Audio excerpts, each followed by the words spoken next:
Hey, this is Jeremy, and today we're going to be talking about folk medicine.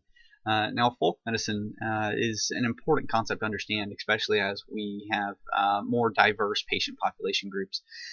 So to understand this, you need to understand that every culture may not necessarily look at medicine the same way that you and I do, or that typical Western medicine does. So in Western medicine, we focus on more of the biology and the understanding of the disease or the injury. And we can scientifically prove these things with tests, and we know how to treat those ailments. So we look at the disease or look at the ailment as a battle, and what can we do to defeat that disease, defeat that process, and that whenever we combat that illness off, that victory is going to be ours because we've defeated that illness. Now, in folk medicine, it's essentially they believe in some cultures, it varies from culture to culture, that ill health is a result of imbalance of forces. Now, what these forces are, it can change from culture to culture, religion, region to region. So it all just depends on your patient population group that you have. So, but if you have somebody who is sick, they can lead to a loss in their spirit, or it can be due to magical influences, and it's just going to depend. Now, there are folks that do believe in a blend of both Western medicine and folk medicine, and you're going to see this in your populations that are predominantly immigrants, and you're going to see this in their children and the immigrants themselves, because what they're going to do is they've traveled to our country, and they are going to be practicing and bringing their cultural beliefs with them over here and into our communities. And so what happens is, they understand that we do have resources available that they may not have had back in their home country or their home village or wherever it is that they're from. And so what they're going to do is they're going to again be practicing the things that they brought with them, and they're going to be reaching out and seeing doctors, and it could be at an urgent care, at an ER, the pediatrician's office. It could be anywhere like that. But being aware of the cultural practices that you have in your area is going to be pretty vital. So there's a couple different examples, such as cupping and coining. Those are important, and you will see those. So coining is whenever you take oil, like a warm hot oil, and you rub it over somebody's back. And so what you then do is you take a hot coin and you then rub it over somebody's back as well. And so with this, it's going to leave very, very large red marks, as it's essentially bringing all the blood to the surface of the skin, and you can have these very large red streaks across somebody's back. And if you see this in a child, it can definitely very closely mimic child abuse, but it's not abusive.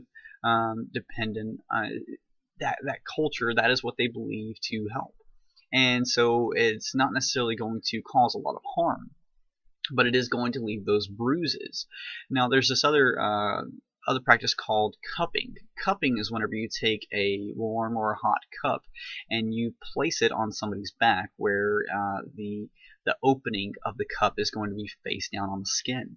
And so what happens is, as that cup hits that room air, as it cools off, the air inside the cup is going to cool off, and this is going to create a suction or vacuum of that cup. So wherever that cup is, it's going to suck in that skin that's right there, and it's going to leave these very large red bruises depending on the size of the cup.